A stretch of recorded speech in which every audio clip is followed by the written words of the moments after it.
really looking at how the Senate's going to be looking now, I think it's just going to be looking more divided than ever before. I Yeah, mean, and I'm pretty it sure that seems. we do disagree on that, because yeah, I have a little bit more of like a mixed view of John McCain than I think you do.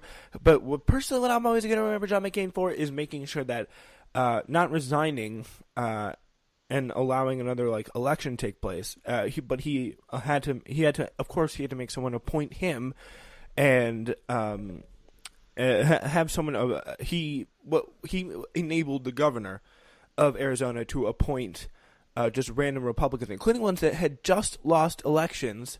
Shout Yeah, out Martha to McSally. Martha Martha McSally, McSally yeah. just got. Yeah. And so that was something that he could have easily avoided, but he chose to do that. So that's something that, again, I will Well, but he remember him died for. after the fact. That he Well, he didn't resign. He well, died, he and very then could have, he didn't resign yet. He could have avoided that situation by retiring well, peacefully and not having tr- to deal with that situation and giving well, yeah, possibly true. a Actually, I do agree Democrat the with you. chance Yeah. to win. Yeah, that's pretty much how I'm going to When remember did he get brain cancer? 2017 or John McCain for sure. 2016? I think 2017. Yeah, because his election was in 2016, and he won by big in 2016. Wow. But Yeah, yeah, I Martha mean, McSally, not happy that she got that seat. Mm-mm. They just denied her. Why would he give her the seat? They had the choice because to put her in. because who else would you put in, and I B, would have put his wife. I would have put John McCain's wife, personally. yeah, but I Because, don't think he would have ever. Like that's not the Republican that he wants. But again, things happen. The sure. Republican Party, like, they play to win on that situation. It's just the way it works. So yeah, Judge Yeah. Kavanaugh was confirmed to the Senate by the Senate to the Supreme Court after an initial round of confirmation hearings.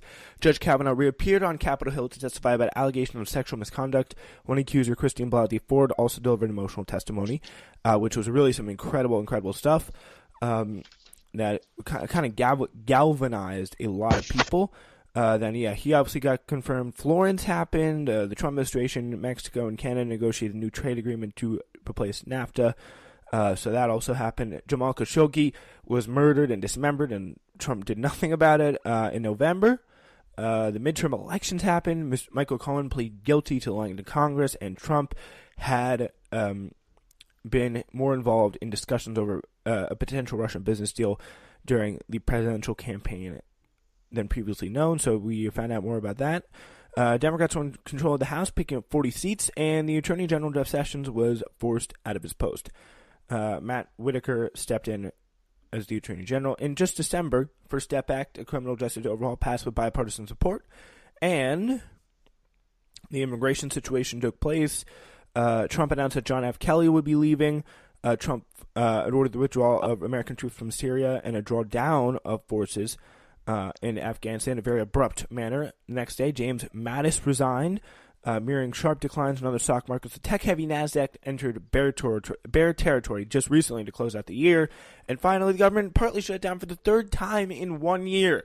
This year, after Trump made it clear that he would not accept a spending bill that did not include the $5 billion for his border wall. And that standoff continues to this day.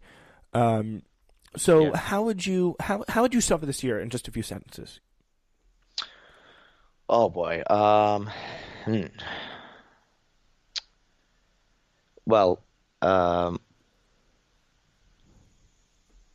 maybe like a lot of we had some positives and we also had some negatives of this year. I do have to say. I think we had a lot more negatives than we ever did before, if you agree with me on that.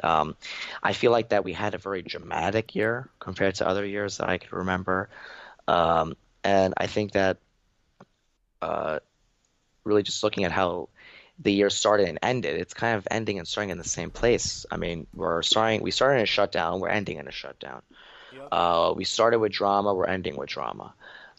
Like drama that is not, I mean, it's drama that was perpetrated basically with the Trump administration in office right now. But I think that it's kind of interesting to see how we started off the year and we're kind of ending off the year in a similar spot.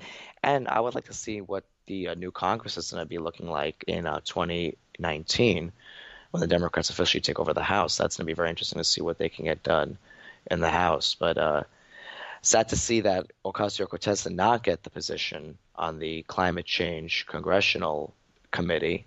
Kathy Castor of Florida's 14th congressional district sadly did.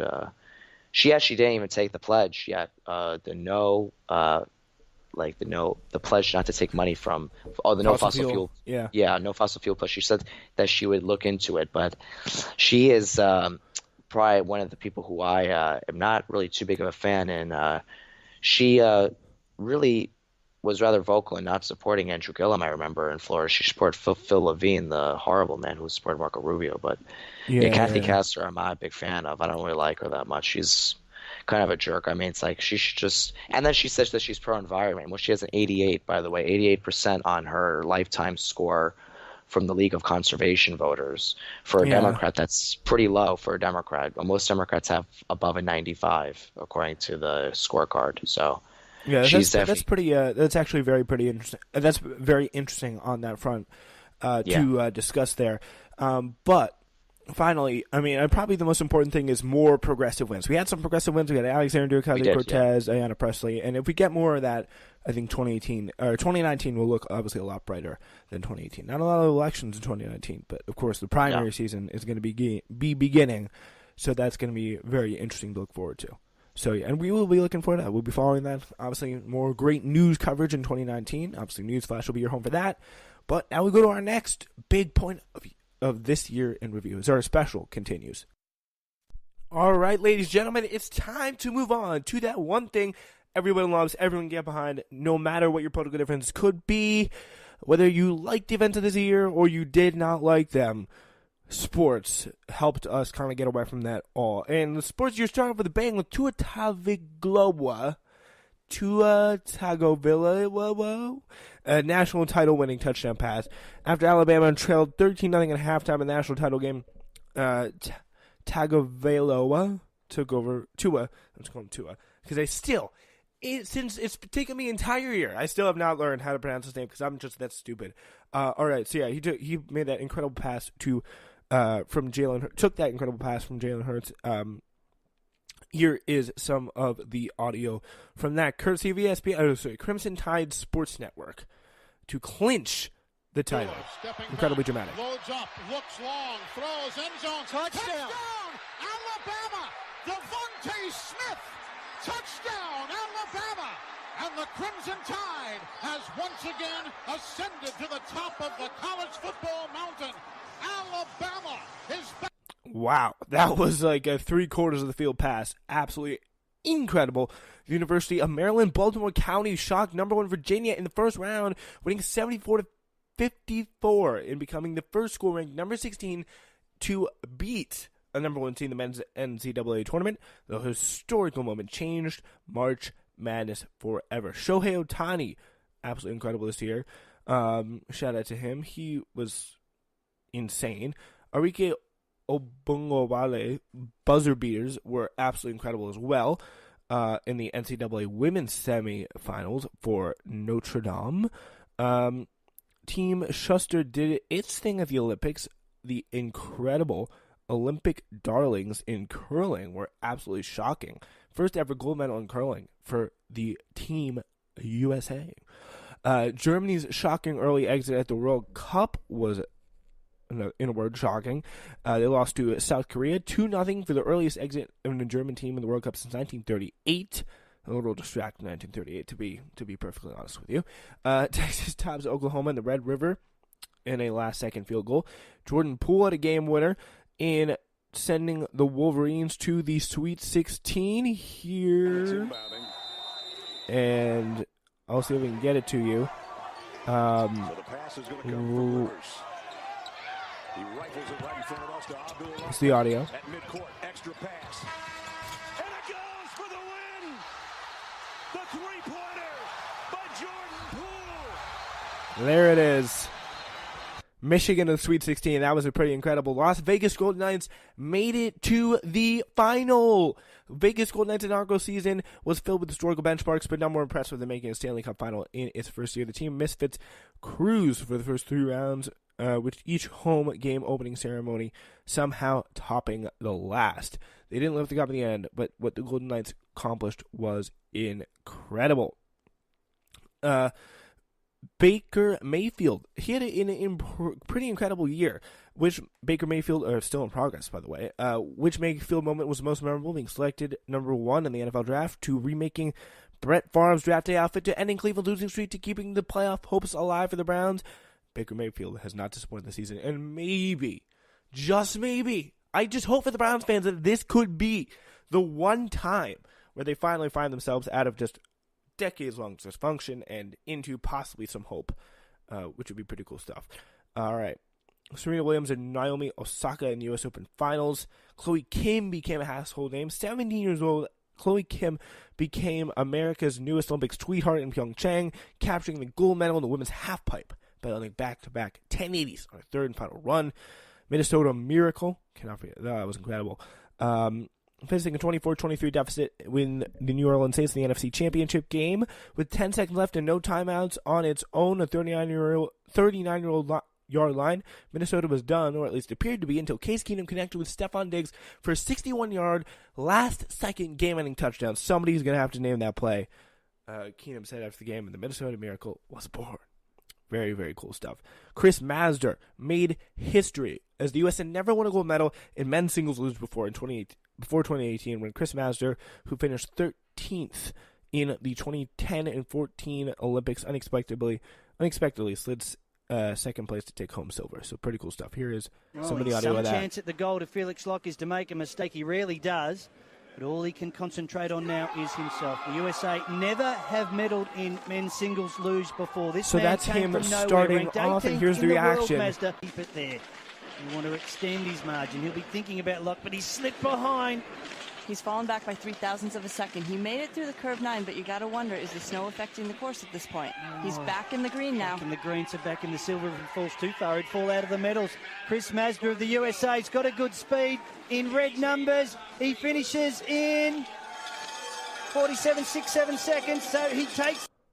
Yeah, so he takes second there. Huge deal for the Tokyo Olympics, and Team USA it was an incredible, incredible story there. 6 touchdown passes for Patrick Mahomes. Everything Patrick, really. Patrick's dominance was undeniably one of the top storylines of the NFL season, as the Chiefs quarterback led the league in yards, touchdowns, and most passing yards in 2018. Absolutely incredible stuff. J.R. Smith's NBA Finals blunder. We're going to talk about that also a little bit later in our meme segment, because J.R. Smith dribbled out the clock in the final seconds of regulations in Game 1 as if Cleveland had already secured the win. It may have been one of the worst brain farts in NBA history. That's a pretty big, in sports history, really. It was pretty incredible. During the U.S. Open at Shinnecock, Phil Mickelson putted a moving ball, leading to a massive rules controversy, and just freaked out. Everyone pretty much freaked out there. That was a little bit embarrassing.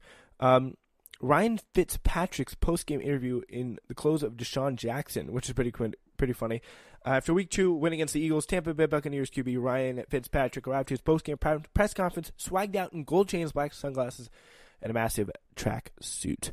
And yeah, we just borrowed it literally from Deshaun Jackson. It was hilarious. Loyola Chicago and Sister Jean made the Final Four.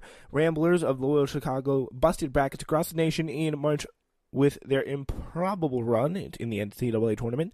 Obviously, Sister Jean cemented into NCAA tournament legend. Pablo Sandoval, the pitcher this year, is pretty funny. Khabib versus McGregor at UFC 229. Khabib, an incredible fight in the crowd that was shocking. Finally, the Eagles won Super Bowl 52 with their Philly special. We're not done yet. I don't know why I said finally, but we're definitely not done. So, the Philadelphia Eagles Philly special was this play that is frankly incredible. So, yeah, obviously we know Philadelphia special was... Philly special. Ready? You hear it. This is the NFL Films audio of it. You all know the situation. Foles gets ready. And catches the winning touchdown pass. You hear the audio there. Incredible stuff. And so he secured the win for the Philadelphia Eagles. They had scored an improbable championship season and franchise first Super Bowl title, and an unforgettable gutsy call against the New England Patriots as backup quarterback Nick Foles caught a pass from an undrafted tight end in a pivotal play called the Philly Special. It's called big balls. Eagles general manager Howie Roseman said in the locker room after the game. The Warriors won their third